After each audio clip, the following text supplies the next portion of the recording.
हे यहोवा, मैं तेरी ही शरण में आया हूँ। मुझे कभी लज्जित ना होने दे। तू अपनी धार्मिकता के कारण मुझे छुड़ा ले। अपना कान मेरी ओर लगा, तुरंत मुझे छुड़ा ले। तू मेरे लिए सामर्थ की चट्टान अर्थात मुझे बचाने के लिए दृढ़ गढ़ बन। तू ही मेरा चट्टान और गढ़ है, इसलिए अपने नाम के लिए तू मेरी अगुवाई और मेरा मार्गदर्शन कर। तू मुझे उस जाल में से निकाल जिसे उन्होंने मेरे लिए चुपके से बिछाया है, क्योंकि तू मेरा बल है। मैं अपनी आत्मा तेरे हाथ में सौंपता हूँ। हे यहोवा, हे सत्य के परमेश्वर, तूने ही मुझे मोल लेकर छुड़ाया है। मैं उनसे घृणा करता हूँ जो व्यर्थ वस्तुओं पर मन लगाते हैं, परंतु मेरा भरोसा यहोवा ही पर है।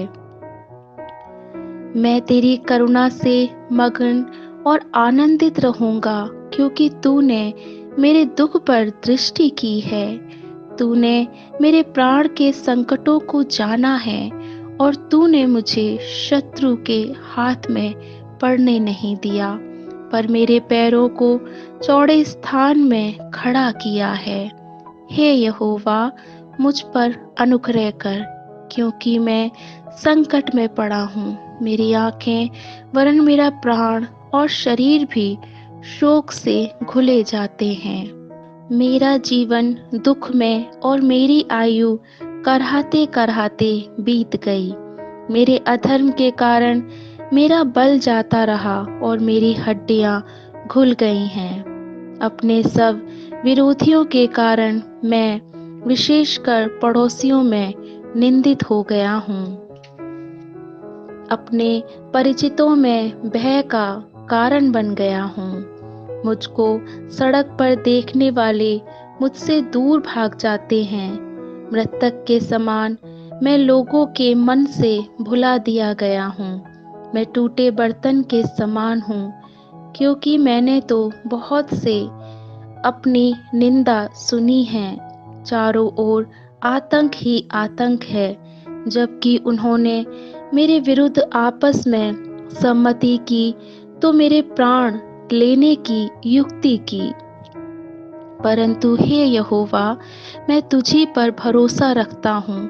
मैं कहता हूँ, तू मेरा परमेश्वर है।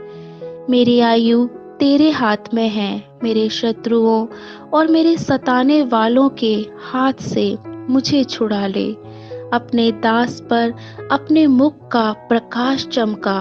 अपनी करुणा से मेरा उद्धार कर।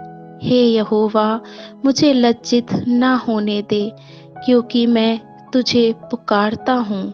दुष्ट लज्जित हों और वे अधोलोक में चुपचाप पड़े रहें। झूठ बोलने वाले वे होठ मुंह खो जाएं, जो धर्मी के विरुद्ध अहंकार और अपमानपूर्वक दुष्टता से बोलते हैं। तेरी भलाई कितनी महान है, जो तूने अपने भय मानने वालों के लिए संचित कर रखी है और मनुष्य के सामने उन पर की है, जो तेरी शरण में आते हैं। तू उन्हें मनुष्यों के षड्यंत्रों से बचाकर अपनी उपस्थिति के गुप्त स्थानों में छिपाए रखता है। तू उन्हें अपने शरण स्थान में रखकर झगड़ालू जीव से बचाता है। धन्य हो यहोवा, क्योंकि उसने सेना से घिरे हुए नगर में भी मुझे अपनी करुणा अद्भुत रीति से प्रकट की है। मैंने तो घबराहट में कहा था, मैं तेरी दृष्टि से दूर कर दिया गया हूँ। फिर भी जब मैंने तुझे पुकारा तो तूने मेरी दुहाई सुन ली। हे यहोवा के सब भक्तों, उससे प्रेम करो। यहोवा सच्चे मनुष्य की तो रक्षा करता है, परंतु अहंकारी को पूरा पूरा बदला देता है। हे यहोवा पर आशा रखने वालों, तुम सब हियाव बांधो और तुम्हारे हृदय दृढ़ रहें। भजन संहिता अध्याय 31 पद 1 से 24 तक।